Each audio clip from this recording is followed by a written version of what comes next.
Woe be unto him who opens one of the 7 gateways to hell, because through that gateway, evil will invade the world.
Valentine's Day is a curse that'll live on, and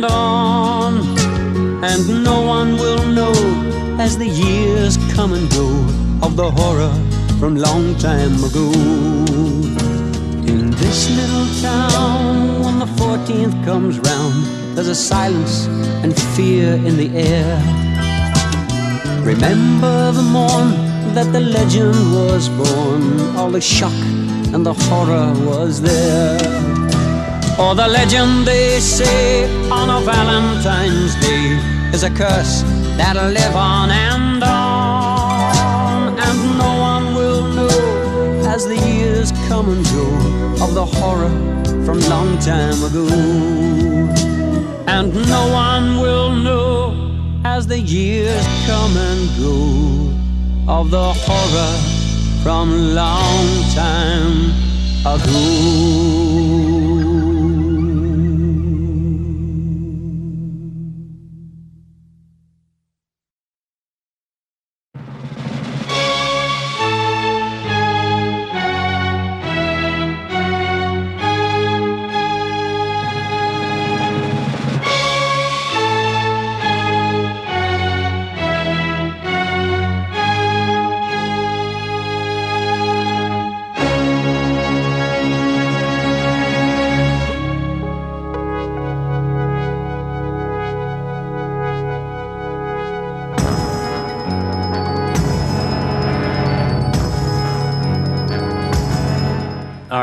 I'm here with Duncan McLeish from Podcast Under the Stairs and a million other smaller podcasts within the podcast umbrella.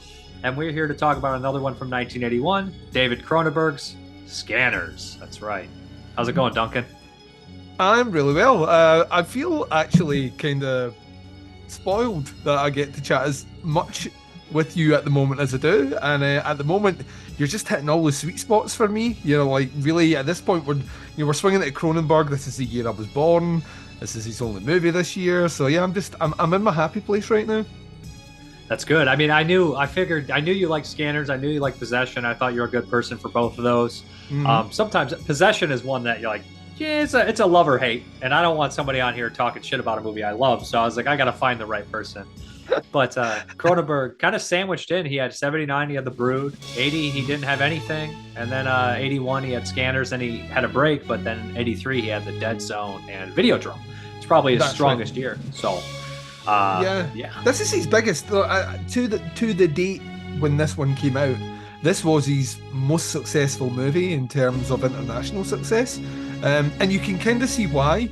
Like, this is the one where he reins back kind of a lot of the Cronenberg from the movie and kind of plays it a bit more straight down the middle, even though it's still dealing with kind of high concept sci-fi and like kind of maybe not to the full extent the sexual body horror that he's introduced in these other movies, but body horror nonetheless.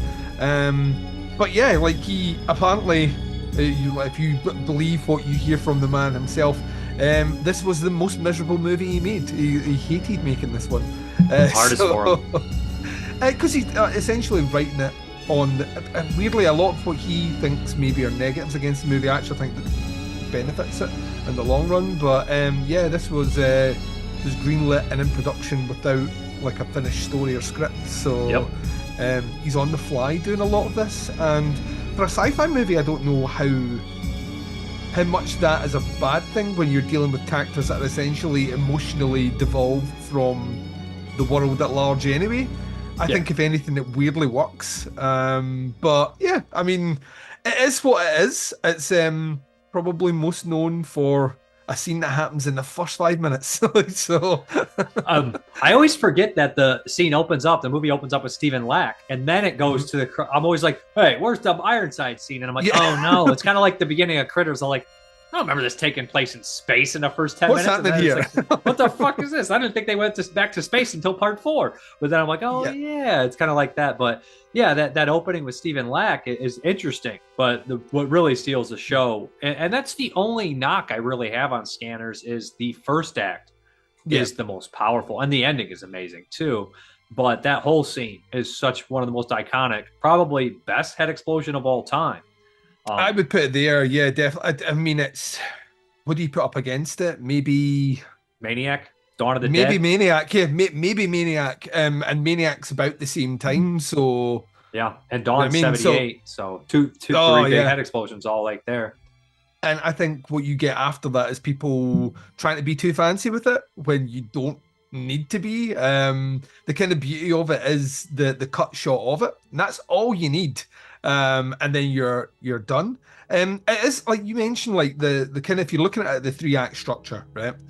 And the opening act is so powerful because it sets up, it basically introduces you to what scanners are, and you get scanner battles, and then the middle is kind of this, right, we're going to do this thriller, this investigation thing, and you're going to go underground and you're going to recruit and all the rest, and then you get to what you want at the end of the movie. This is almost kind of, it's almost kind of cookie cutter, the template you now have for any superhero movie. It's like someone finds their power earlier on, then they get introduced to the world they're supposed to be, and then you get the big showdown at the end.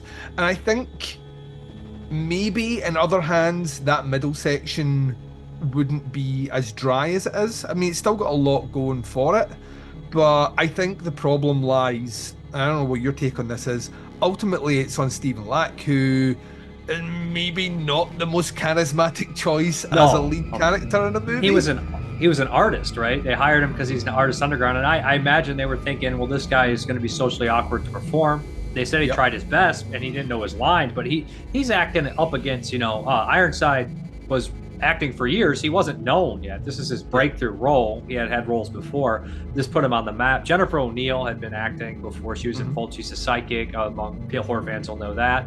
Very underrated movie, actually. The Psychic is very underrated.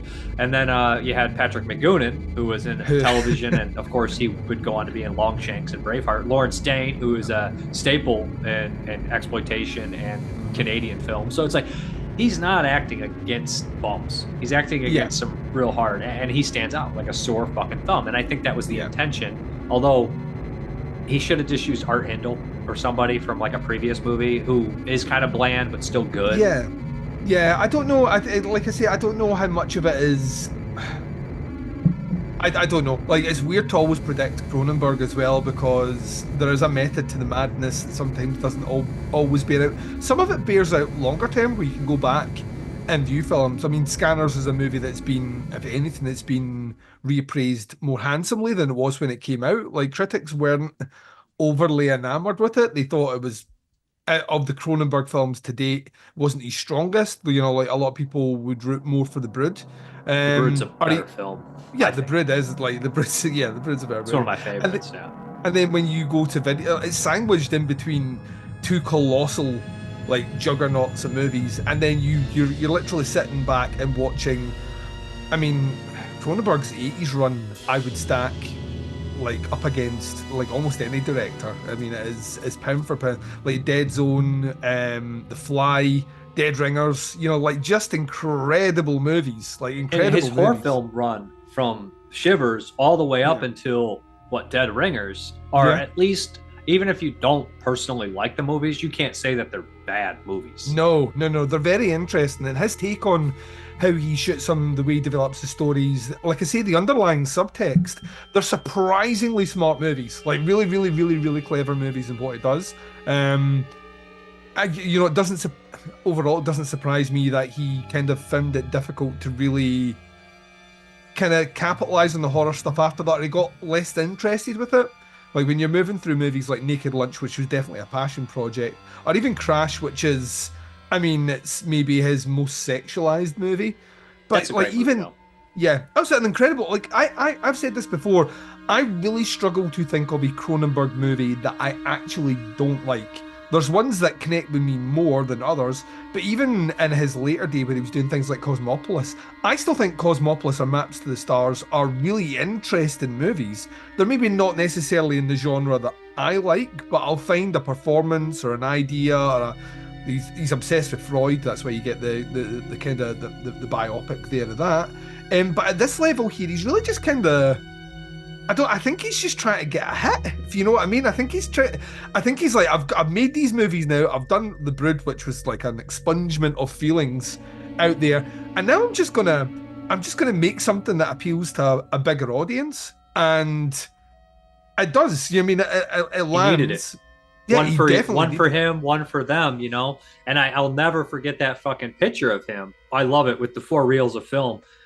They Came From Within, Rabid, The Brood, and Scanners, and the blood dripping from them. I've always liked that, because those are some really great ones. This is a movie that it seems like it's been in my life for years. Like I don't probably, whenever the initial DVD was run, probably like 12, 13 years old. I've known of Scanners. I've watched Scanners. I think everybody knows what Scanners is, even if they haven't seen it. I think my parents knew what it was, and they, it's not, they know the typical stuff. They would know what Halloween or Dawn of the Dead is, but they're like, Scanners, you would think it's not as popular as them, but everybody knows what it is. There's even the silly reference in Tommy Boy when David Spade has a headache. He's like, anybody ever see Scanners? Like that's a weird reference, but Scanners was pretty big, and it's so big, I guess, a hit. It was the biggest one he had in North America that Pierre David would go on to produce 4 sequels.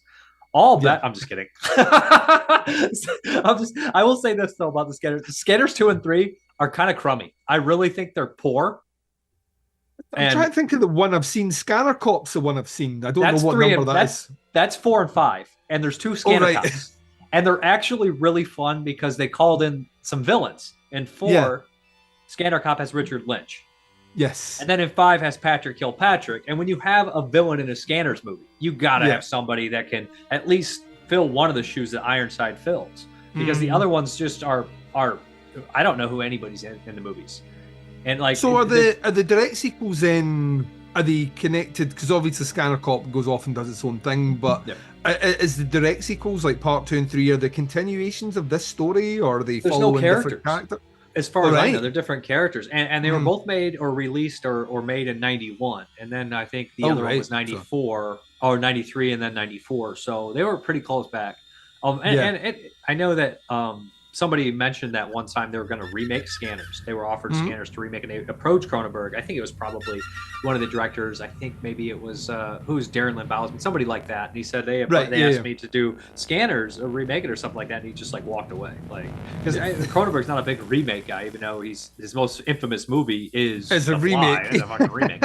But I kind of understand why, because the Scanners is like, it was a tax shelter movie, so you can expect a bunch of sequels, but at the same time they kind of were a little lucky with it. It is original, although this is that weird time frame of horror films that, like, after Carrie, everybody's like, I can make X-Men movies too, I can make X-Men horror movies, and that's like, we had Carrie, we had Scanners, we had The Fury, and so a lot of them were based off books, and then of course Firestarter. They all feel like Stephen King X-Men style things. Like if you were to tell me at 12 this was a Stephen King, I'm like, checks out.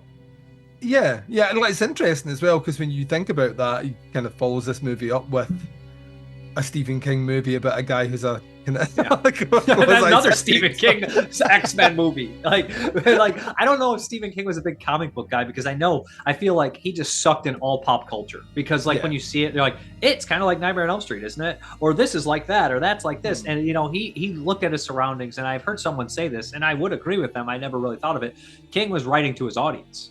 And his audience were the general public who wanted a taste of horror. So they were the pop culture stuff. So it makes sense that King would maybe he read some X-Men comics, but that idea was cool to be infused with horror. But I feel like Scanners is almost like the King movie that's not King, but it has the Cronenberg ideas and stuff like that. I just think it's maybe a little bit, here's how I'd say it. King stuff is very easy to follow. I don't think Cronenberg's is as easy to follow in ideas as King's. Yeah. I think like what's really clever about the movie is actually the way they do visualizations of the Scanner's powers. Because let's be honest, right? Like, unless you're setting someone on fire or moving an object across a room, telekinesis and telepathy, they're not the most interesting things to film, right? You know what I mean? They're like high-pitched squealy noises and voices in your head, you know what I mean? They're not great. The kind of the body horror element, the visual effects in this, which are like incredible, that's his manifestation of it, which is kind of similar to what he did in The Brood, where he was basically like, imagine emotional trauma actually manifests itself as physical ailments on the body. So he's kind of taken that, adapted it a little bit, and then brought it to this world. I was kind of thinking about this today. If you strip out the body horror, the actual visual effects of the body horror in this one, those scenes would have no impact. It would be Michael Ironside grimacing, it'd be him grimacing back. The fact that I know a lot of people go with the head explode scene, which is incredible. The last showdown between Stephen Lacroix and Ironside is Ironside is evil as everything. Like he's like he might as well be Satan. Like horns might as well come at his head while he's shooting it. That scene of him screaming and bringing his head up with his eyes all white out, and the fire. Oh, dude, it's so just beautiful. so visually stunning. Well, and I'm like, this is like that you. When people say it's a bit slow and plodding in the middle, right? Yeah, it's building up the building blocks. This is the payoff, though. Yeah, the payoff is so worth it.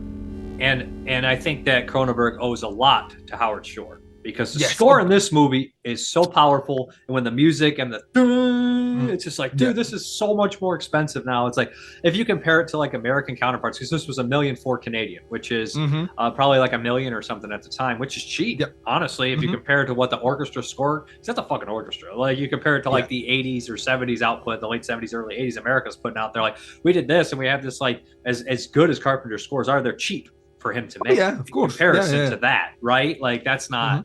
It's not like they got Bernard Herrmann or some shit to fucking do the scores. They're just like doing it on a fucking synthesizer, Elmer Bernstein or something. You know what I mean? Like Carpenter's movies are cheap. So it's just like, that's kind of crazy in this terms of score, but he's so good at it, and he reinvented everything just because he was being cheap. Yeah. He had no choice. But then later, as he gets bigger, it changes. But I'm just saying, because when we talked about Halloween 2, they mentioned that somebody said that when they brought in the other guy, Alan Howarth, he kind of Nathaniel Thompson and Bruce Holchek said that like it kind of changed everything, with his scores. Carpenter's score got bigger and better. Yeah, score is so important in a movie. I can't like overstate this. Once again, you So my take movie the suck score now. out- But Who said that?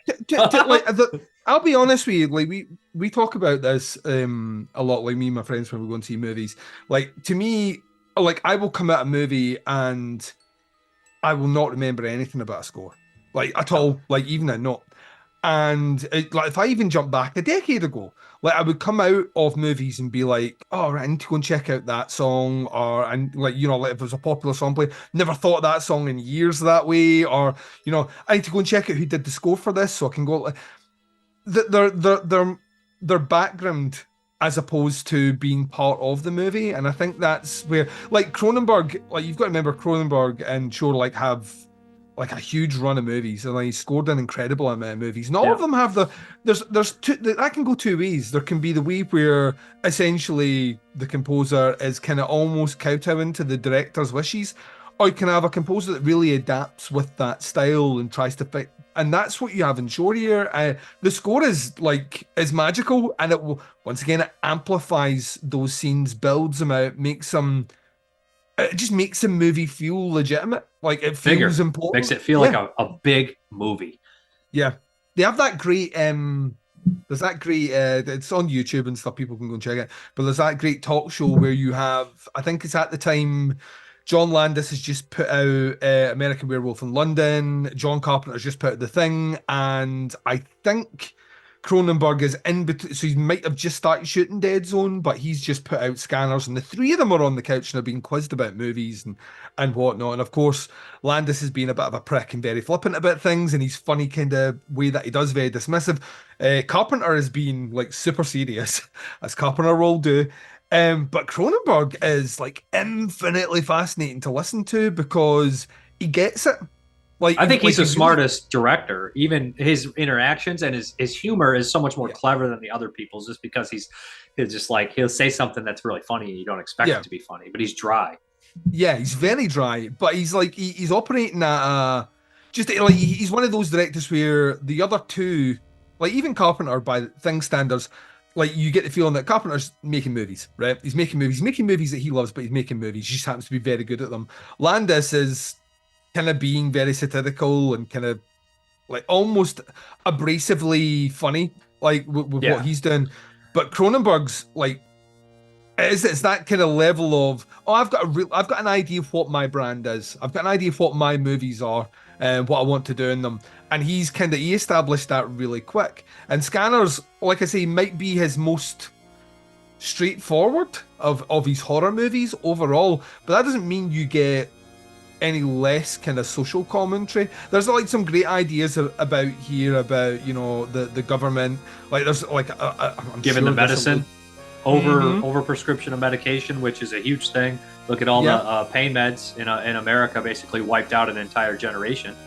Of course, I think in the back of my head, because it was a pregnancy thing, I started thinking about like the epidemic of what were known as thalidomide kids that were born with deformities because their parents were given specific medication during their pregnancy, and that would have been a known quantity around the time. So I don't know specifically if Cronenberg's tapping into a little bit of that as well, but the idea of we already had in the zeitgeist from the 70s the idea of MK Ultra, so the idea of the government trying to weaponize this. So it's like he's covering a lot of different things and plugging them all in a kind of interesting way, belied slightly by the fact that he is doing a kind of espionage thriller action movie that just so happens to have a great villain role.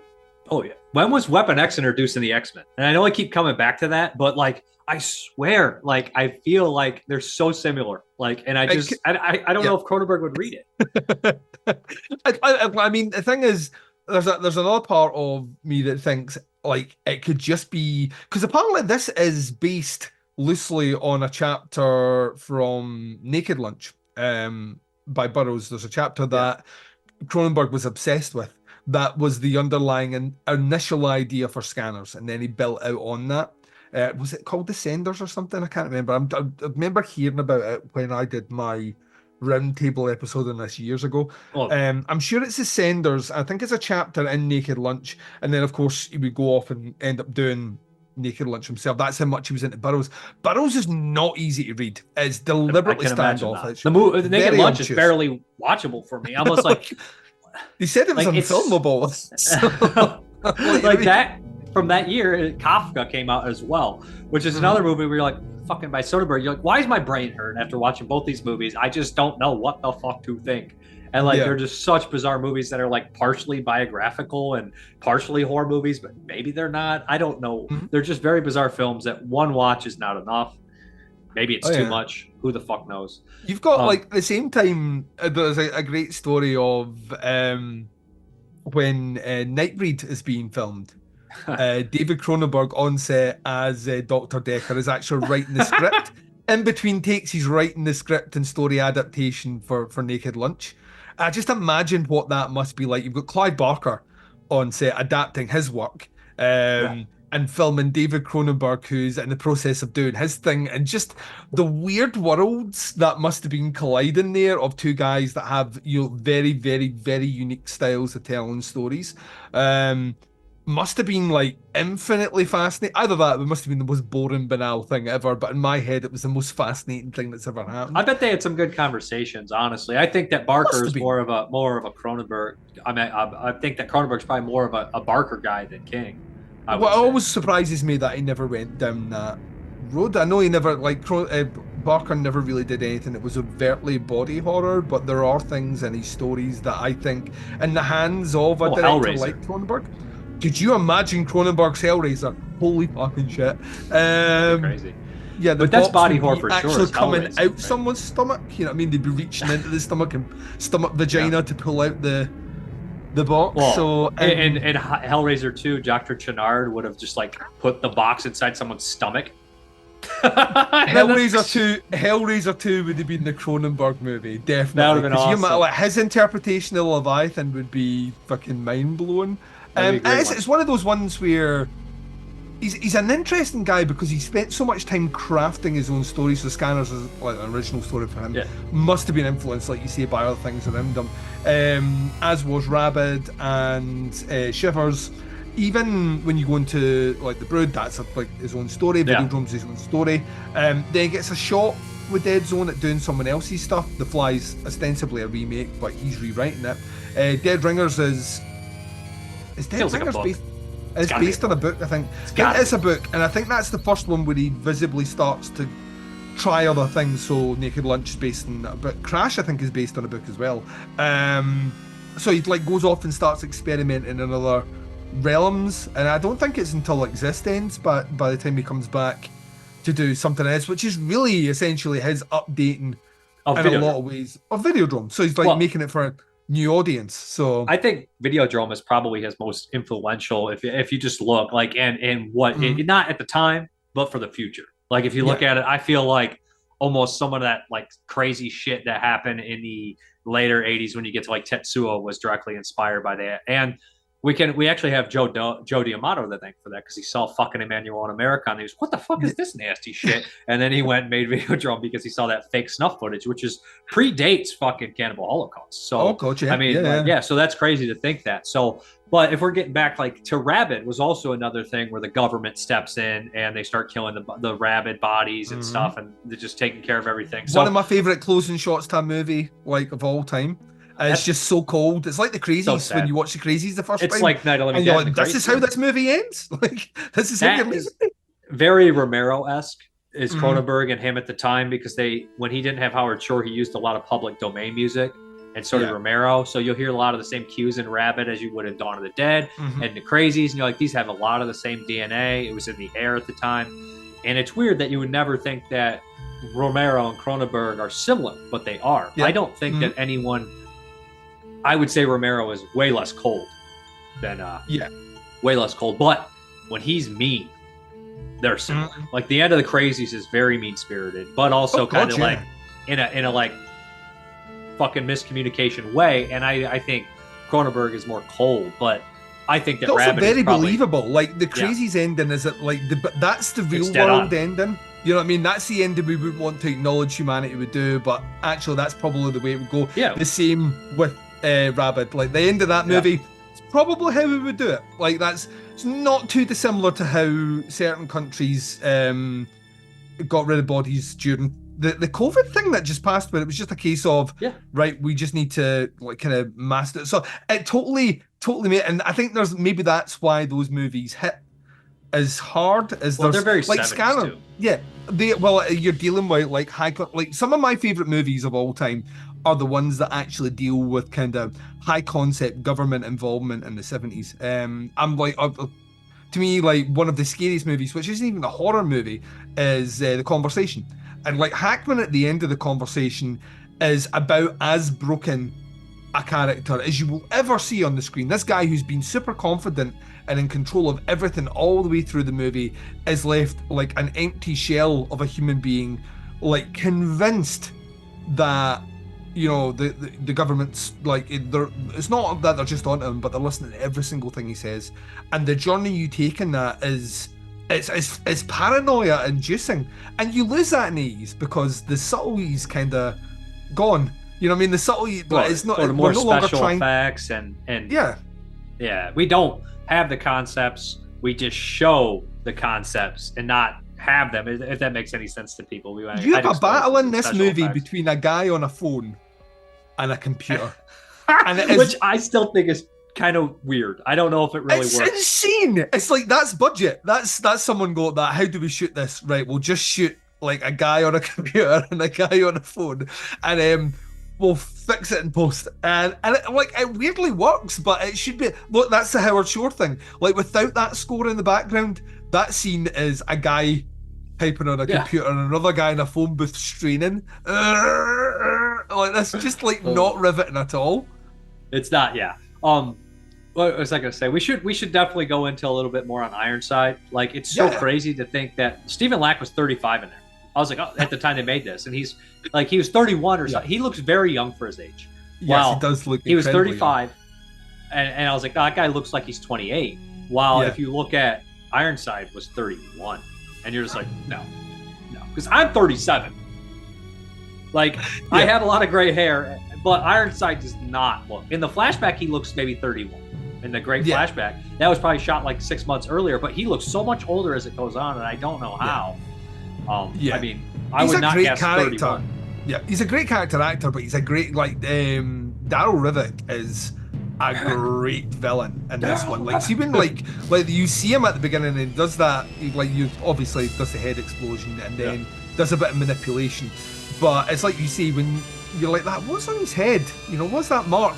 And then when you get the exposition of the footage, where you actually find like physically drilled through his forehead, it's just a wonderful little touch to the mania that this character's got. Like him trying to convince Lack to join him at the end and basically saying, "I will, you know, suck your brain dry," and you know, leave you as a husk that I can just like imprint into you. And like you believe that from him. Like he's so. It makes you wonder, why is this his big break?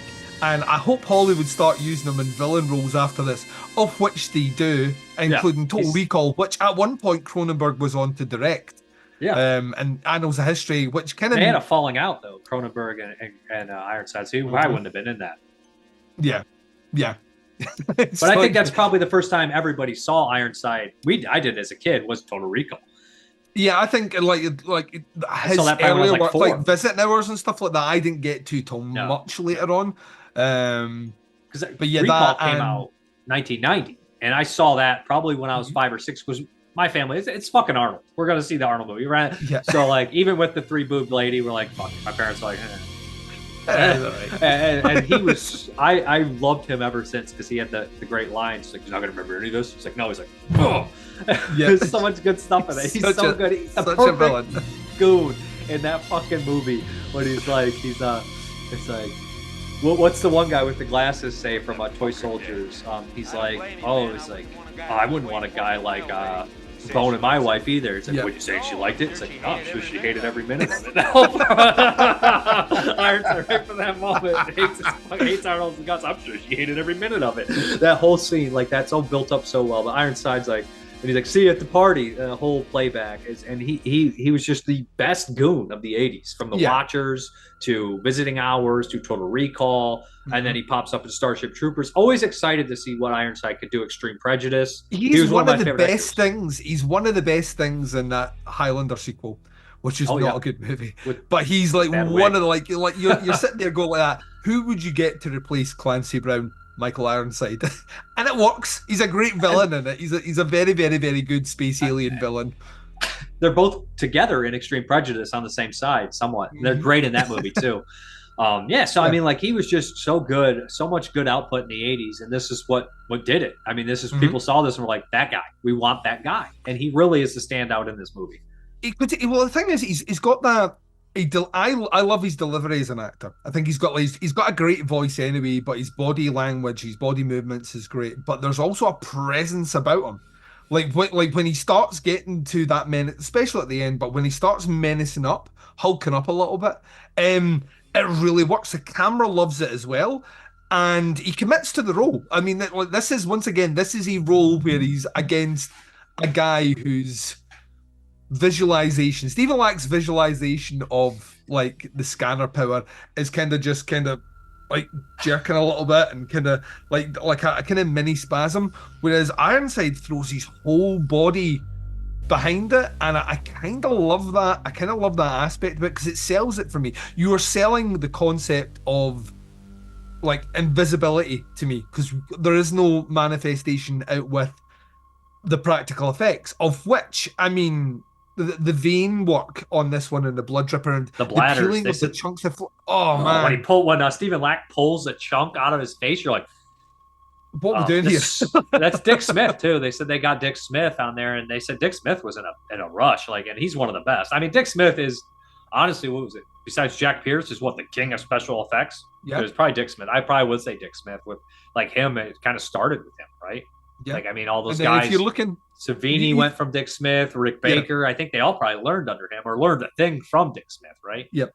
Then if you're sitting then once again thinking about that couch that I was telling you about earlier on, which has John Landis with, you know, like the most amazing special effects for the time for werewolves. John Carpenter's just done The Thing.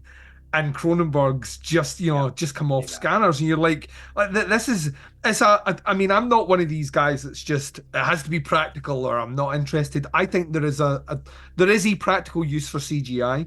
I think it can work really, really well in the context. The best is when you don't know they used it. Yes. When I'm sitting here watching this movie here, and I can see the effects as being what they are. They're great in some bits on high definition. They're a bit ropey in others, but I'm still marveled that someone spent the time creating prosthetics and putting them in there and then shooting the actual veins start to balloon up and all the rest. It's so fucking inventive. It's so clever. And it sells that scene because, like I say, we are dealing with, at its core, a concept of a war that you will never see. You see the effects of the war, but you never see the actual battle. And it's so smartly done. You get it quite a lot in the movie, various scenes of like the scanner's powers, but they save all the best for that final battle, like all the war wounds and all the rest, and even the switch at the end. Like, I remember the first time I watched it, I didn't get the ending at all. Yeah, you're just like I'm like, so Ironside won then? But like, I didn't. I'm like, the first time I saw this, like yourself, I saw this at a young age, and this was VHS rental. I think I saw this one. This would have been early 90s for me, and it was the cover. The cover like had me in. Wasn't like names like Cronenberg or whatnot. And by then I would have already seen The Fly, but I hadn't even pieced that together. And I distinctly remember the movie finishing and being like that. So the bad guy won, and he took his gun off, like just like confused, like what's going on? And then revisiting it later, I'm like, oh no, clearly that's why they zoom in on his eyes at the end of the movie. Duncan, dickhead. But like that, like if you didn't know that ending was coming, it's a you only get it for a second, but it's a cool switch at the end, and it makes sense. He's pulling chunks at his face and all the rest. You're like, be able to walk this off at the end of this, you know what I mean? Yeah, he's done right now. Yeah, I think it had to be that Revik was attacking his body, and Yeah. Lack was just attacking on switching of minds. But it's not really believable that Lack would have ever beat Revik, because he never shows what Revik. He never shows. Revik's controlling 3 or 4 assassins at a time. And this movie has one thing that they do is they shoot so many fucking people. If I saw that in any other movie, I'd be ecstatic. But since you showed me the best head explosion of all time in the first 15 minutes, when like people are getting gunned down by the dozens, I'm like, there's no head explosion. I want another head explosion. So like that's the danger. Yeah, that's the danger of giving you that shot at the beginning, is you do have an expectation as the audience member that, well, that's baseline, right? Where do we go next? And like, well, no, actually, that's kind of but, I was going to say the head, but that's kind of too on the nose. Not just the head though; it's up to the head with when he kills all the guys too in the car, and the car scene. It's great because the guy is staring like this, and he doesn't obviously want to kill himself. He's going to kill himself, and you hear the windshield wipers. And just like, that's so perfect how it's done like that. And you have Revik in the back, and they do the split diopter, right? And they do they even focus on Revik? You just see his like out of you just see him, and in the background. It's not a split diopter, they just have him out of focus in the back. That whole scene is so well constructed, it never reaches the highs of that again. But they do stuff that the scanners have powers that are cool with the computer, but they also do the point where the guys are pointing the guns at them. And her and Jennifer O'Neill, they wash their brain. He's like, Mom, sorry, Mom. And like, that part's so cool too. Like, there's a lot of good concepts, and they didn't explore 100%, but there's cool things too. Like the artist from The Brood, he's in here, and he has that whole idea that the art keeps him sane, which is also a thing that they do in Body Parts, which is what kept Brad Dourif sane, was the art when he had the fake arm. So I mean, like, art is obviously something that might be kind of self-reflecting, like on there, that maybe the art keeps a lot of these crazy people sane. You know how that is too, right? Or fighters or artists will be like, what would you do if you weren't an artist or a fighter? Like, I'd be in jail, or I'd be killing people. Like, you hear that a lot. It's an outlet. Something you can channel, like you can channel, whether it's your anger, your inability to rest, or whether I podcast. I talk in a microphone because that's what I do to quiet my brain. Because if I don't do that, my brain goes like 100 miles a second.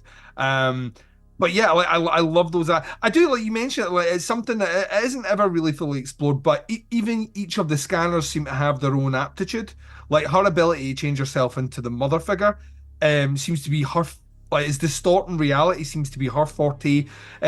Stephen Lack, you find it from the beginning, is really, really, really good at the kind of the mind wipe element. That kind of really cerebral brain.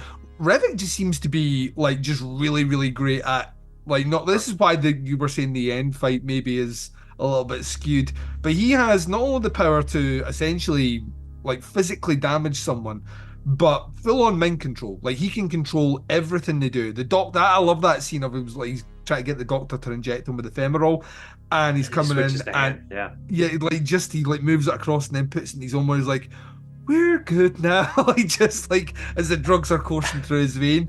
It's so cool. And he plays it so well. I love those elements. I think they're. I love how casual world building you don't really get. You know what I mean? But it's because we don't have a huge budget. We have a shitty time frame to make this movie. We can't build out the world that you imagine if you'd had bigger scope. Dude, if he had the time to go over the script, how much better this movie would have been? Well, this is it. This is a guy writing dailies. Yeah. Like, writing the dailies as they're shooting the dailies. And the fact this turns out as a cohesive movie at the end is about one of the easiest flicks of a director you will ever see from Cronenberg, because, like, even on his worst day where he doesn't have a finished story and he's like writing like at the day and the actors don't know where the movie's going and there isn't a proper ending, the end result is Scanners. Like, you know what I mean? Like, it's still a good movie.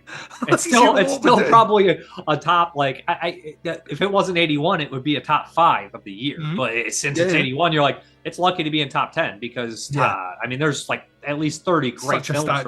Such a stat year. It's hard. It's not fair. I mean, hell, we forgot to mention another giant head explosion from this year in The Beyond. The poor girl. Oh, God, she's got that great one where she does the back and then she goes forward and her brain's literally out her head. Her head, the concave effect here is one of my favorite visual effects of all time. It does like, the perfect honestly, dart, but you shoot him in the head and it goes back and then the brains just fall out the front. It's one of my favorites. I mean, that movie's plagued with some of the best visual effects you'll ever see and some of the worst visual effects you will ever see. Those tarantulas were real tarantulas. All of them. All of them. Someone wasn't standing in the background, clockwork cord, turning them up, then put them out there like little. It's like the hands, like in the hands of one director and his visual effects team. John Carpenter can take like a upside down head with legs on a freaking remote control car and make that look scary, and then like and the Beyond, you're like that. Oh, the spiders are a bit. I mean, I'm curious what you think. Oh, I did want to mention. I love how, like in the beginning when he's super casual, Ironside. He's like, do I have to close my eyes? He's like, no. He's just like, do I have to close my eyes? He's ripping the piss right out this guy, and it is absolutely amazing. And even like if you approach it like I imagine like approaching it at my age now, watching it for the first time, there is a little bit of like, is he even taking the piss here? Because like even when he's closing it, like. Like he's kind of, and then you realize he's affecting power over him. But that whole setup is just like, in the context of that, he's playing everyone in the room. Not only did he manage to get into the room, which he shouldn't have because this is like high security government agency, but he then manages to get himself on stage and then execute the guy and then get out of that by killing 6 agents. Why wasn't Patrick McGoohan in there? I mean, you would think he would be as the guy who's the head and if he scientist. would have, it would have blown Ironside's cover. That might be a little bit of like that's kind of some poopy poop writing, but happenstance, a coinky dink. Yeah, maybe Lawrence Dane wouldn't let him in the room. Maybe who knows? Because Lawrence Dane's in on it too. Yeah. Like I said, I guess we'll just do this real quick with you. A couple of these. So just better or worse. All you got to say is which one you prefer. Quick, just one word response by Cronenberg standards. Okay, The Fly. The Fly's better. Videodrome. Videodrome's better. Crash. Crash is better. This is not going to help me here, is it? Dead Ringers. I really like Dead Ringers. Like, so I would say Dead Ringers is a better movie. This is a better horror movie. Naked Lunch. You really just kicking me in the dick. Naked Lunch is a better movie. Once for the same reasons. Better movie, not a better horror movie. Existence. I prefer Scanners to Existence. So. The Brood. Brood's better than this. Dead Zone.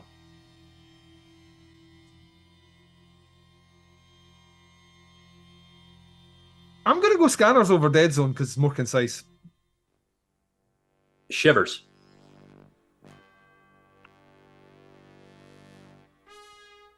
Not watch Shivers in a while. I'm going to go Scanners over Shivers. I'm going to regret that later on. Rabid. Rabid. Yeah. Oh, you're a Rabid fan too. Good, because people hate Rabid, and I don't understand. It's like my top 3 favorite. I think Rabid's better than Shivers. And I know that's not a popular. Like I think those first 3. The Brood's my favorite out of his 70s run. Yeah, me too. But Rabid, I think, is a woefully underrated movie. I think my 3 favorites are The Brood, Rabid, and The Fly. And then Videodrome is just clearly the better movie, but it's not. It's probably my 4. So like I'm looking at those, and I think those are my 4 favorites. Like I don't know. Yeah. I think I probably would agree with you on the ranking. I haven't seen Shivers in a long time. You know, it's been a very, very long time. I didn't know his non-horror stuff. I think Crash is horror enough because I mean Crash is too disgusting not to be a horror film. Does that make any sense? I don't know where I put Crash. Like I don't. It's such a weird movie. It's such a weird movie. It's one of those ones where I get the outrage when it came out. Like I get why people were like, I get why that was the straw that broke the camel's back when it came out, and not any of the movies. Like not like Dead Ringers, which is a movie which is like very graphic about its idea of abuse of power in gynecological circles, which you would think more people would be upset about over people with a sexual fetish over like car crashing. But that movie was fucking shunned. So bizarre. So like we're like, Why this? So, I didn't see Crash until recently. I don't know why, but I was like, so I watched it. I was like, all right, we'll watch it. I was like, it's pretty much what I expected. And then the part where, spoilers for Crash here, when James Spader fucks Elias Koteas, I was like, didn't expect that. Didn't expect that at all. And he's just like, I don't know. And I had a lot more respect for James Spader. I mean, James Spader's always been a good actor.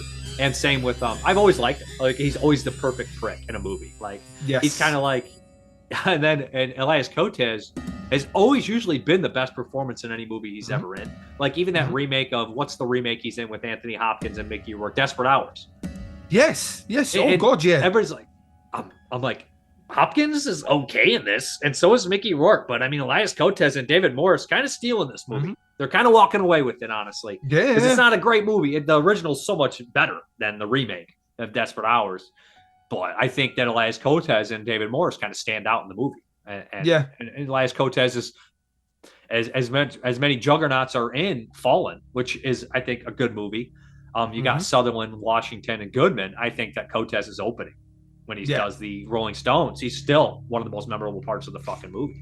So I mean, he's an excellent actor. I don't know why we're going on this thing about Elias Koteas. I was going to say Cronenberg. Well, if you're talking about actors, Cronenberg has been like he clearly has a lot of respect for a guy who like isn't necessarily in the Hollywood system.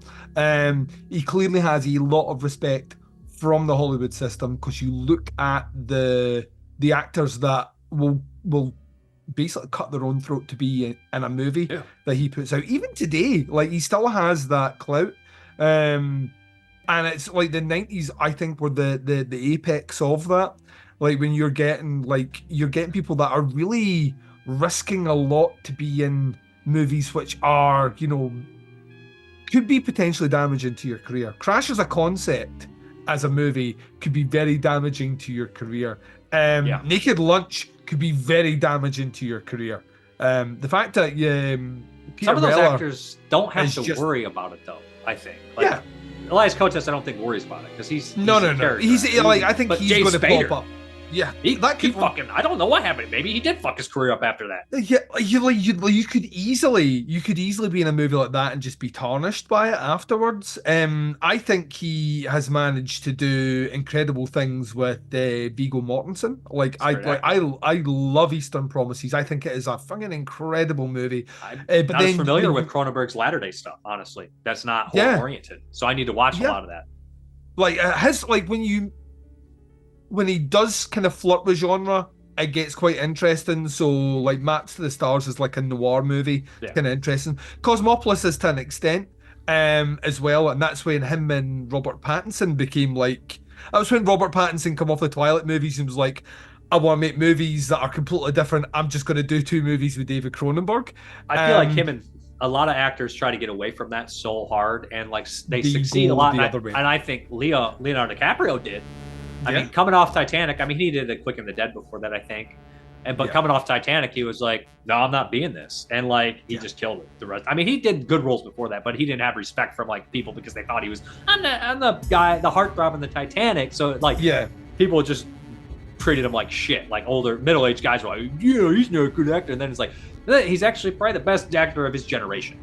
God, yeah, like the fact that one of them. You were literally every year for the best part of 10 years going like that. Oh, you'll get the Oscar for Best Actor this year, and then he didn't get it. You were like, I think Robert Pattinson's doing that too now. Like he definitely fought against it, like High Life, and of course the Lighthouse. He's just trying just different things. He's trying. He's taking the roles that interest him, which he's obviously been afforded from the success of the other ones. But if you look at them, he still has that clout.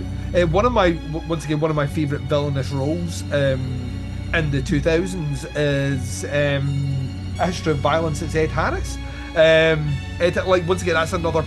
It's based on a graphic novel, but it's a kind of thriller as well. So he went off and did different things. He's got a movie which is really good called.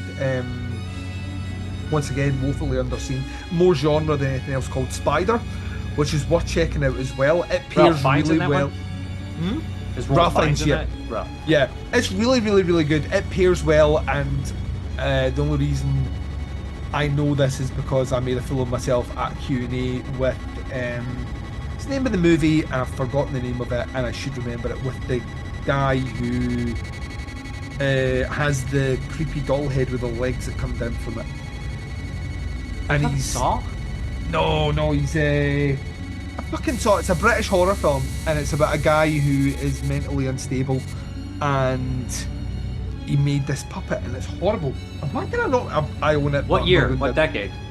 It's last decade, so it was in the 2010s. It's just like one of the most depressing movies ever made. It's The Living and the Dead. I've never seen that, but that's a weird movie. I know that is. I don't remember a doll in it. You're talking about Possum? Possum, yeah, Possum. Okay. Right. I never saw Possum, but that's what I imagine Possum is. Right, so It's Possum. a doll. Like when I saw Possum, I foolishly in the Q&A with the director, I had my question. I almost asked a question that would have got me laughed out the room because I made assumptions on what I thought the ending meant. And I told my friend who was with me, I was like, that I think the ending means this. And then the director come out and he was on stage, and I'm like, ask him. And someone asked before me, and in the answer to that, he explained what the ending meant to the movie, which is totally not what I thought it was going to be. So I saved myself that embarrassment. And I was like that. I was like, come to me, I'd already got my hands up, and I was like, yeah, your movie, like, I don't know how inspired you are from David Cronenberg, but it reminded me a lot of Spider, to which I found that it's actually based on the same source material. And he's like that, oh yeah, it comes from the same story. And I was like, oh yeah, I totally knew that. It's just like you were in the same headspace.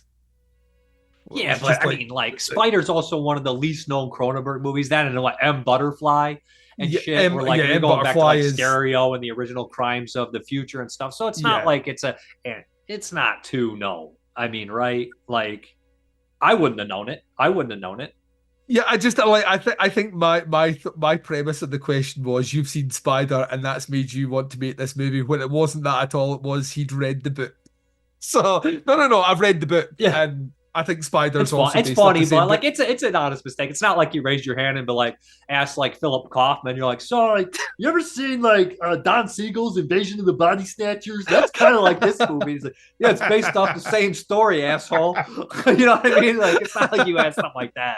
It's kind of it's not super known movie. It's not like I didn't get booed out the room, so I'm quite happy. But that's because half the people in there didn't fucking know that. I guarantee. No. It is very off the beaten track, but there's Ralph Fiennes in a Cronenberg movie. So it's like he's got a run of movies that are maybe away from horror. He's obviously come back for horror. The test shots that I've seen for his upcoming horror movie look incredible. Like the concept of this kind of above the ground graveyard is as a one shot. It looks like, cause that's what it is. Talking about Cronenberg's new horror. Cronenberg's new horror movie. There's a still that circulated about 2 weeks ago, and it's a graveyard, but it's like thin, like coffins of light out the ground. I think you can actually visibly see the bodies decay in them. I think that's the concept, and that just straight away was like, I've never seen that before, and instantly I was like, cool. And even Crimes of the Future, which I know some people had a hard time with, I kind of get where some people are coming from if they're like that. The story, the stuff like that, I'm like that, but just sit in his brain. The idea is great. The ideas are brilliant, and the execution for a guy who hadn't made a movie in quite a while, it was like kind of cool to see. Oh, he's still got it. You know, like it's like when you watch Dark Glasses. I thought Dark Glasses was actually great. That's what I mean. I was like, this is fucking good because Dario, it's not lost it. No. He lost his crew, is what he fucking lost. And they were trying to make movies in Italy, just not the right, just they didn't have the shit he used to have. So he like scaled it back and was like, everything that you guys said was wrong with my other movies, like bad CGI, bad fucking dubbing or whatever. We're not doing it. And it was that's what I'm saying. Like some of these guys have still got. Like I watched Dark Glasses with the lasting memory of Dracula 3D. Like coming in with that was the baggage I was carrying in that movie, and I was like, let's just see what we have here. And by the end, I was like, I think Giallo's worse. I think Giallo's a worse movie than Dracula 3D. Yeah, just cut out the bad CGI in Dracula 3D, and Giallo is a worse script. It's got worse effects. Besides, I mean, like Dracula 3D, at least. And I know we're going off on a tangent, but Dracula 3D is a beautiful looking movie minus the CGI. You know, like everything's beautiful. There's gore besides that. Like the acting. Giallo just doesn't live up to its name. When you have a director who is probably, arguably, like the greatest Giallo director of all time, making a movie called Giallo, the one who put it on the map in terms of it's just like. Yeah, you're expecting, you're like, he's the name of this movie is the genre he's known from. Give me that it. Script is shit. Like, this is not good. Why did we do this? The killer is literally yellow. That could it's a bit on the nose. The killer is yellow bastard from Sin City as done as Dick Tracy villain in a fucking movie where he doesn't match. Where a cop literally gave the other guy where Adrian Brody's like, I'm playing duels. It's his worst movie, I think. That or Card Player I do not like. I think Giallo is worse, though. I don't like the Card Player either, to be honest. But those are the only two that I was like, I think they're horrible. Like, those are the only two that I was like, no. In that realm of speaking about those things, you will, just even if you don't like the stories or you don't like the genres, you will not find a poorly made David Cronenberg movie. And like, they're just not there. Even his racing one from the 70s, which isn't great, it's still like the action shots. Crimes of the Future from 1970? Or what'd you say? The racing one that he did. So he did one. Oh, Fast Company with Saxton. I never watched Fast Company. 79. It's fine. It's like it's 77. So 78. Sorry. And it's like it shows a different style of technique in making movies, and it shows that if he wanted to, he could make those movies. It's just like I'm looking at this going like that. It doesn't feel like a Cronenberg movie. But if he'd wanted to be a job for hire in the 80s, he could have very, very, very easily done it. And it wouldn't be much of a stretch from at all. I could have been Richard Fleischer. J. Lee Thompson. Although those two guys both have fucking amazing movies. Mm-hmm. But they became those guns for hires. But they still make good-ass movies. That sometimes those guys, they don't want to be guys that are gun for hire, but sometimes they still make awesome-ass movies, you know? Yeah, you can tell the ones that are the great filmmakers that are invested in making movies and those that are like, kind of need to do something this year. There is a difference. Like the same way you can tell when Takashi Miike is interested in a project he's working on and one that he's not. And so like sometimes he'll do two that he's not and one that he really is in the same year, and the difference is staggering. But did he do Ichi the Killer and Visitor Q in the same year? I think he did, yeah, which is fucking nuts. I'm going to get shot in the back of the head for this, but I think Visitor Q is my favorite because I'm just a Visitor Q is an incredible movie because it's just a concept I don't think I've ever seen done that way. Or gross. Since, actually. You know what I mean? Funny. It's so gross and funny. I couldn't believe it's a cult movie, man. Like, it's just not for everybody. No. Well, it's weird that you're saying that in the same sense we're saying Ichi the Killer, which is also it's just a more popular cult movie. You know what I mean? It's the more approachable cult movie. This one, the guy doesn't fuck his family. He just jerks outside and wants to rape. He has a rape fantasy. He's got like that's the thing. Like, you think about Miike in that year makes two like cult movies, and like one like I remember when Ichi the Killer came out and everyone was like, this movie's fucking gross, right? And that came out and then somehow outdoes that in the same year. You think that's gross? Watch this. Yeah, I can't believe it.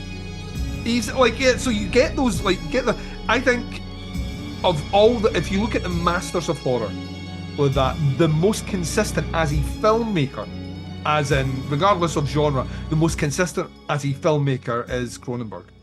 I think you want to compare the runs. Like, let's look at the runs. His run is incredible. And I'm not talking about the runs in Visitor Q that the guy sees after the girl shits herself. She's dead, but that's so gross. Yeah. If you take his from Shivers, right?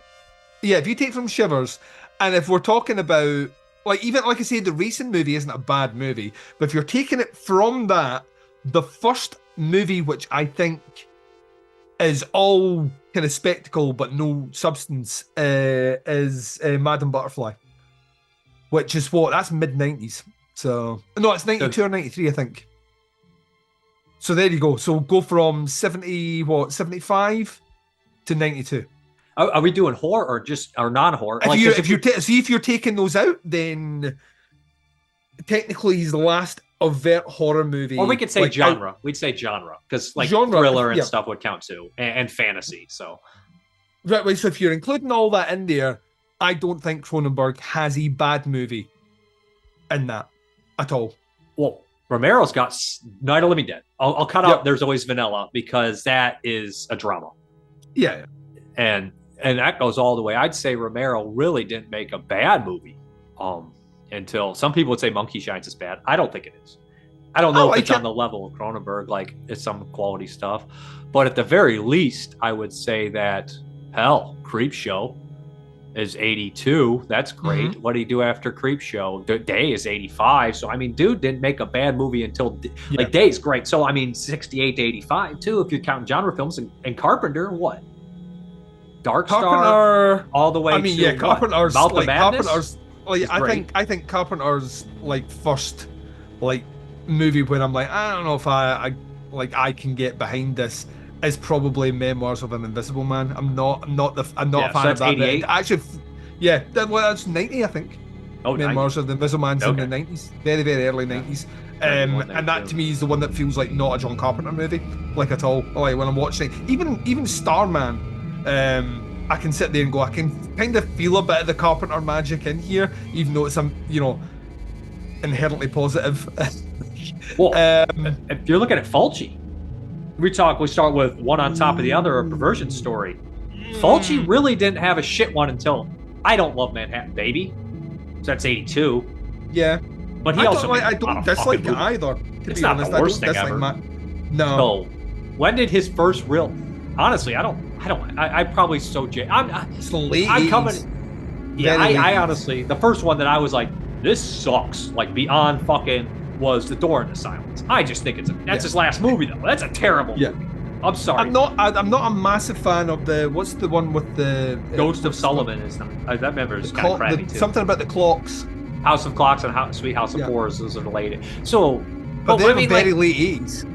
Let's just say Perversion Story, at least until New York Ripper, is all good genre. Yeah. Great. Good to great. Yeah. And volume. If you look at the volume of movies he's putting out. If you look at the volume there, Fulci wins hands down because Fulci made more movies in that time period than any of the other ones. But let's see, Mario Bava never made a bad one, did he? No. Not really. No. Not really crap one, never. Not really. And he's all over the shop with his output. There is a thing where I think Cronenberg I think the fact he's kind of got the bug now to do more movies. I don't know how many more we'll get from him. If I'm honest, I don't think he'll ever have an issue financing movies at all. I think that's like some of the other. Romero had an issue financing movies. Fulci had an issue getting that's why the production value gets less and less. That's why Joe D'Amato is fucking producing his movie. Joe D'Amato is kind of the unsung hero of Italian genre cinema. Even towards the end of his career, he was sitting there producing Lenzi movies and Lamberto Bava and Fulci movies, and he gave Michele Soave his first produced movie. So it's like, I think he's kind of like the unsung hero of the Italian genre cinema. He's behind a lot of those movies, finding the light of day, actually getting off the ground, where money in the industry over there just wasn't ready. You know what I mean? You just couldn't drum up the same as you could before. It's not everyone's dad was a producer like Dario's. Well, this is it. Hello. But yeah, Cronenberg to me is he's I say, he's never had an issue doing that. I don't think he ever really will. I think it's interesting to see modern audiences try and get into him. But it's always great when people see one of those early movies for the first time, and their heads might as well be the gif of from Scanners of Them Exploding, that just so ahead, so transgressive, so ahead of the curve, and so intellectually smart. Videodrome, you mentioned it earlier on. Videodrome predicts the next 30 years of entertainment in an hour and a half. It's nuts. It's mind blowing what he does. He does in that movie. Because you imagine at the time people are we won't be watching this. This sort of stuff, snuffing it for movies are real, and then you cut forward 25 years and people are actually able to see Saddam Hussein essentially people beheaded. getting their heads chopped off Yeah, and stuff. on fucking line, and people do it. Like we had Rotten.com when I was a kid. Yeah, that was awful. You literally see car crash. You could see the effects of car crashes. You were doing that in your house on a computer. See Sam Kinnison's head on a fucking his chest, all sorts of nasty shit. Chris Farley dead. You're like, these are literally people like, that Power Rangers movie ruined my childhood. It's like, I don't know, seeing Chris Farley dead on a fucking his back, puke all over his face. That kind of might have, like, I'm not saying that you grow up like after that. You're no longer a kid after that. I'm not saying it ruins your child. That's such an immature thing to say, but I'm just being facetious. You know what I mean? Like, there's some nasty shit on the internet. You're right. There's a part of you where you look at someone who is an amazing was an idol to actor. You, and now he's dead, and you're just like, and then you're seeing him dead and like in his own vomit, and then you do like part of the world feels different the day after you see that. So ahead of its time. And you could argue, and I think we've done a little bit of that already, that Scanners is following the trend of movies that came before it that are doing similar things. But it's Cronenberg's take on it. And that's what's kind of interesting about it. He does so much different here that propels things forward. It's not a perfect movie by any stretch of the imagination. If I look at his run, is it at the bottom of the pile? It's not better than The Fly. It's not better than Videodrome. It's on, I would say, close to Dead Zone. And I would put it below Rabid, but that's 77. And 79 is The Brood. I'd put it below that, too. Yeah, Dead Ringers, I've got a lot of time for Dead Ringers, but it's mostly because I think Jeremy Irons is so good in that movie, playing two roles. It's a more realized, better-made movie, but I prefer Scanners. Yeah, like Scanners I can shove on any time. Dead Ringers I can't. Like, you know what I mean? Yeah, Dead Ringers I have to be like build myself into that. So I gave it 4 out of 5. I was like, I don't even know if I like it. That's how I felt about Dead Ringers. I was like, that's a great movie. It's like, I don't know if I like it though. If that makes any sense. Like, I think you'll find that with a lot of his later movies. I think you'll come out them going that like the performances were great, the movie was great, but I don't know if I necessarily. I'd be interested if you ever get the chance. I'd be interested to hear your thoughts specifically on. So he did a History of Violence and Eastern Promises within 2 years. Those two I've been meaning to watch for like ever because I listened to the Josh Olson and Joe Dante podcast and I love Josh Olson. So I'm like, this guy, I know, I listen to what he likes and I'm like, oh yeah, he likes the same shit I like. So I'm sure I'll like it. Yeah, the great performances, the kind of different sides of the storytelling, and then I would be controversial. I would take a punt on Maps to the Stars, which is a really, really, really cool kind of LA noir movie. It's the closest he got to Hollywood, I think, in terms of making a movie because it's set there, and it's good. It's got good acting, and it's maybe not the most riveting story, but it feels like a kind of an ode to kind of 50s noir. That's cool. It's kind of cool. Yeah, that sounds like, I mean, because like what decade did Naked Lunch take place? And that was a period piece of fucking insanity. Was that 50s? Yeah, so yeah, that's the 50s. Yeah, it's I think Burroughs set in that, and like that's why and there's some film noir in that too. You would never think though when you're sitting there to yourself, you would never think, you know who would be perfect for that role? RoboCop. And then you watch, you're like, he's perfectly cast. He's weird so good. Fuck. He's a weird guy in real life, from my understanding. And he's in some weird roles, like of Unknown Origin. He's like, do you know the rats? When he has that big speech, he's fucking talking at the dinner party about the rats, the George P. Cosmatos movie. He's a strange Buckaroo Banzai. I mean, you mean Buckaroo Banzai? He's not like just a guy who's clearly out there doing interesting roles. But it's like just such an interesting director. You think about it, like so interesting that he joins a very small elite group of directors who have an adjective in the vernacular. Yeah, Cronenberg and Lynchian. Lynchian. Yeah, like Hitchcockian. There's a small group of directors that are associated with a specific visual style or an element. Their last name, though, too, it helps. You can't be like, that's very Jodorowskian. And you say, because Jodorowsky is unlike any other director. And then when people try to rip Jodorowsky, it doesn't work. Yeah. Also helps if your name is a little bit unusual as well. It would be it's very Smithian. Like that could be like a Smith being could be anyone. Like Alan Smithian? Like, because that sounds like it's just some guy who didn't want to make it. Like that's not a real guy, Alan Smithy. But I mean, like I guess you'd say Romero-esque or Raven-esque or Carpenter-esque. They do, but it's hard. Like They all are tied Do you to think- like Cronenberg's early stuff has a visual style because Yeah. it was made in Canada and the tax shelters, and they look kind of like some of them share very similar like film stock to Romero's, I think. Yeah. But Scanners is I love how Scanners looks, how it's filmed, Yeah, that kind of it's stuff, the the first- locations, It's the big one up, isn't it? big action isn't set this one- pieces too. The mall in this one, I think, is used, and I may be wrong about this. I think that's used. It's the same mall that's in Commando. Is Have you it ever seen usually? Commando? Yeah, of course. Right. So I'm sure it's the same mall that's in Commando. Really? I'm sure it is. With the mall I they always crash get one into? massive. No, the mall. You know the mall where Schwarzenegger. Oh, he's climbing up. Yeah. You're talking climbs about up the thing. when you're talking about in the beginning of Scanners when he's climbing up. Yes, the I think it's the same mall. Oh, I think it's the same. it's tough. might be- I don't know. I know it's the same mall in Commando and Mausoleum. That's the same mall Oh, where she raises. right, we the need guy to in the do like middle. 10 degrees of separation And to find out. Yeah. There's a good chance it's probably the same mall in Phantom of the Mall, Eric's Revenge. But I Yeah. don't know if it could be the same mall, but I don't know if this is all shot in Canada or not because it was bitterly cold. So I'm not 100% like sure to if they think it was all ever shot left in Canada for Scanners. I'm not sure. I don't think Arnold Schwarzenegger went to Canada to do. No, anything. that mall's in California. Oh, right. Well, that's It's what a I mean. very So, popular like, so mall in must California. be. Yeah. They can't be there. I'm Can't almost be there. 100% popular. The mall in Commando is in California. Yeah, And there it's was the a same one shot in and I was like that. Mausoleum and Phantom of the Mall, Eric's Revenge. Yeah. I'm pretty sure, but I mean, malls don't all look too different. I think And this is I what would I'm say now thinking. no. I'm now thinking I've seen it. I saw a shot and I was like that. I could see Arnie climbing up a. I was like, that's the same mall, but it's probably just like malls in the UK are not like that. Every mall looks No. completely different. 'cause The they're all malls in the built US all the are time. like that. They're all dying now, but a lot of them are Yeah. like that. So quick, do you want to do this? All you have to say is Scanners or the other one. Better from 81 movies. You want to do this? 5 seconds. We'll just do it real Go for quick. No explanation, nothing. Evil Dead.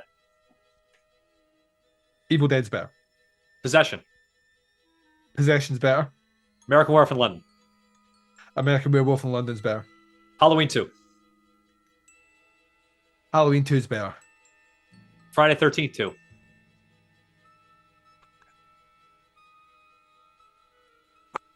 I prefer Scanners. Dave Z just died. The Beyond. The Beyond's better. My Bloody Valentine.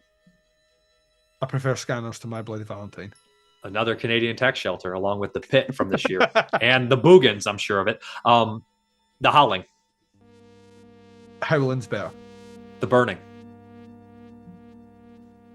The Burning's better. Soft spot. Funhouse. Funhouse is better. Dead and Buried. Oh, Dead and Buried's really good. Dead and Buried's better. House by the Cemetery. House by the Cemetery's better. We got some other ones. I don't know if there's any other ones you really, really like, but Burial Ground. Scanners is better. Prowler. Scanners is better. Not a big fan of the Prowler. Happy Birthday to Me. Scanners is better. Butcher Baker Nightmare Maker. Scanners is better. Dark Night of the Scarecrow. Scanners again. And Just Before Dawn. Let's go. I famously don't like Just Before Dawn. Scanners is better. And I know, I get hate from everyone on no, it. I think it's I fine. agree. I think it's Just watch the short I think version. It's okay. Did you watch the Yeah. long version? It's a long version I saw. Don't watch that version. That version sucks. It's like 15 minutes of padding. Watch the short version next time you watch it. I watched it originally and I was like, that was mediocre. And then I watched the short version for 81. I was like, oh, this is good. This flows well. It's like 85 But I need minutes to do instead that. of I've fucking never like seen this 100 short- minutes. Yeah. It's fucking, yeah. It's like, why is this like, it's so boring. But with the short version is so, it's tighter. Yeah.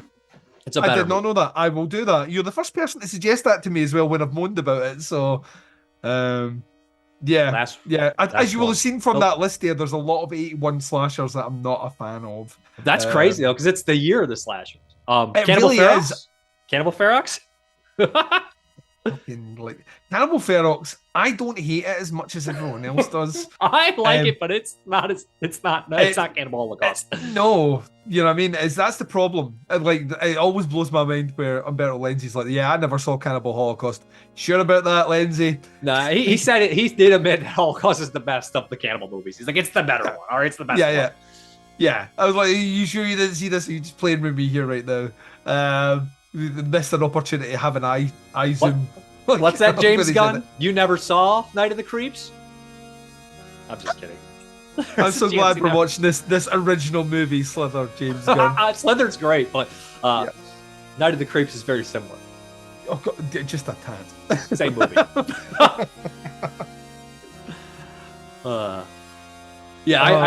I appreciate you dropping by. You got anything to plug? Podcast Under the Stairs is rolling on with its stuff. At the moment, I'm concluding my top 20 of 2023, which has been a weird experience for me, cutting down through those movies, and nothing huge planned at the moment. I do want to get you back over and get some fun chats over there. But yeah, I just want to thank you again for giving me the opportunity to talk about Scanners, a movie which out with my round table I've never reviewed anywhere else. So and Possession was similar. I don't think I'd reviewed Possession out with Down the Nasty. So getting a chance to do it with someone different on a different show is always fun. It's always a pleasure to chat to you, buddy.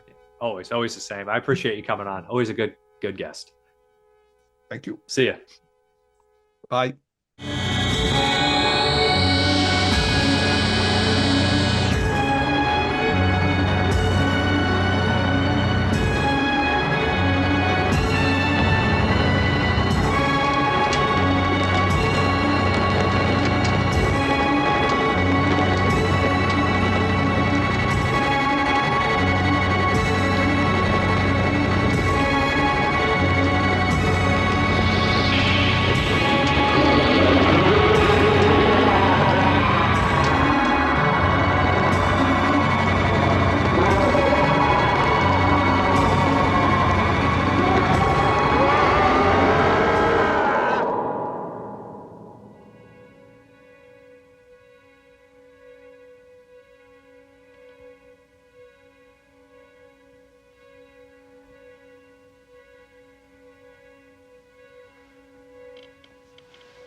Kim?